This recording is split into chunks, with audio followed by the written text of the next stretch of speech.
안녕하세요. 오늘은 하나님의 법에 대해 말하겠습니다. 우리는 울타리 안에 있어야 진정한 자유를 누릴 수 있습니다. 울타리가 없어지면 오히려 더 행동의 제약을 받을 수가 있습니다. 포식자로부터 자유로워질 수 없고 악한 사람들로부터 개개인을 지배하는 독재국가까지 피할 수 없죠. 하나님의 법도 마찬가지입니다. 우리를 억압하고 구속시키는 것이 아니라 더 큰 자유와 행복을 누리게 하려 함입니다. 하나님의 법은 어느 누가 들어도 인정할 수밖에 없는 공평한 법입니다. 무엇이 공평한 것일까요? 자기에게 잘 대해준 사람에게 더 잘 대해주는 게 공평할까요?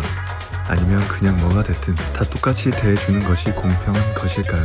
하나님께서는 자기에게 행한 만큼 대해주신다 하셨습니다. 내가 하는 만큼 더 얻을 수 있다는 것이 공평하지 않나요?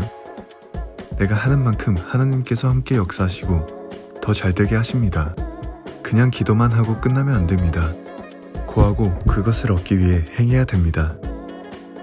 이번에는 약 4000년 전에 있었던 아주 기본적인 법 10계명을 읽어보겠습니다.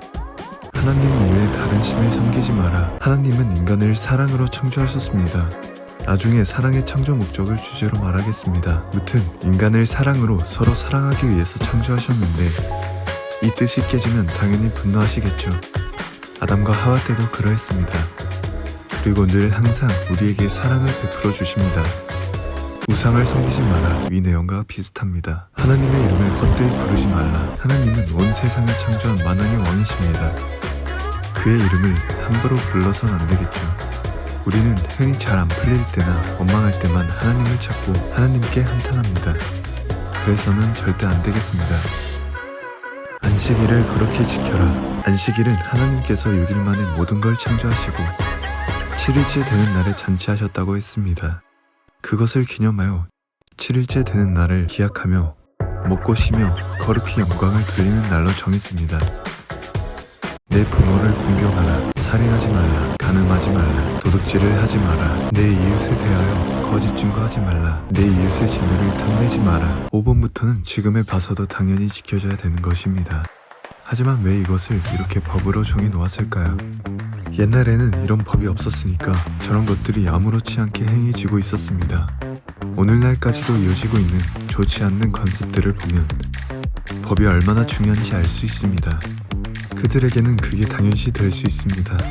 그리고 시대적으로 보면 그때는 아직 어린아이 처원입니다.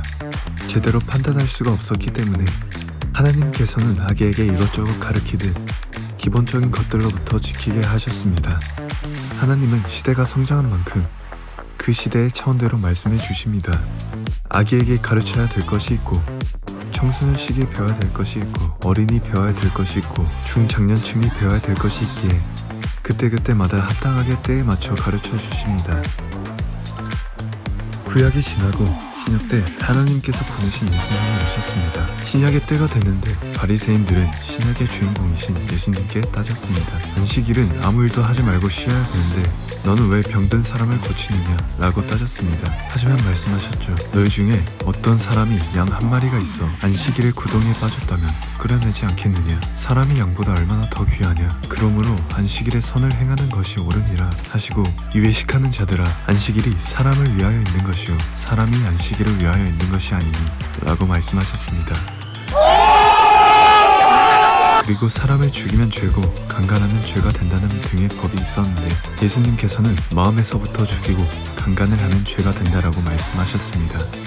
그런데 이들은 발끈하여 하나님의 법을 왜 너가 멋대로 바꾸느냐, 법을 폐하려 하느냐 라고 따졌고 이에 예수님께서 법을 폐하려 온 것이 아니라 더 온전하게 하려 함이라 라고 말씀하셨습니다. 하나님은 말을 바꾸지 않습니다. 그때마다 차원대로 말씀을 이루게 하십니다.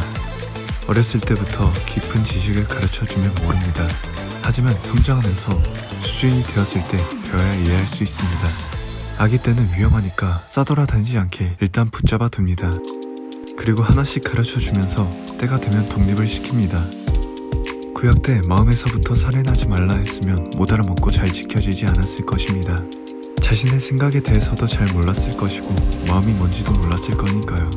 알았다면 당연하게 살인하고 강간을 저질렀을까요?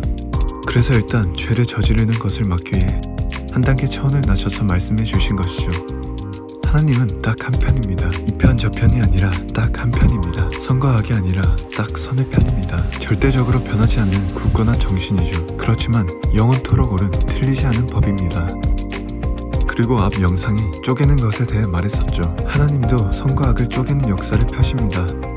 불과 칼로 온 세상을 심판하시느냐? 아닙니다. 불과 칼 같은 말씀으로 선과 악을 심판하십니다. 사과가 썩었으면 썩은 부분을 덜어내고 취합니다. 잎이 시들기 시작했으면 더 썩기 전에 잘라내야 됩니다. 선과 악이 쪼개어지지 않으면 선이 시들어 버립니다. 그래서 쪼개내는 심판의 역사를 하십니다. 한번 하나님의 법에 대해 간단하게 중요한 부분을 알아봤습니다. 제가 경험해봐서 아는데 하나님의 말씀에 이해가 안 가는 부분이 있어도 믿고 따르면 성장하면서 이해가 되는 경험을 해봤습니다. 여러분도 들으면서 이건 아닌 것 같은데? 내가 생각했을 때 이게 더 좋은 것 같은데? 라고 생각하실 수 있겠지만 차원이 낮은 내 생각을 다 버리고 차원 높으신 하나님의 말씀을 믿고 따라가는 게 앞으로의 최고의 이득이 될 것입니다. 지금까지 시청해주셔서 감사합니다.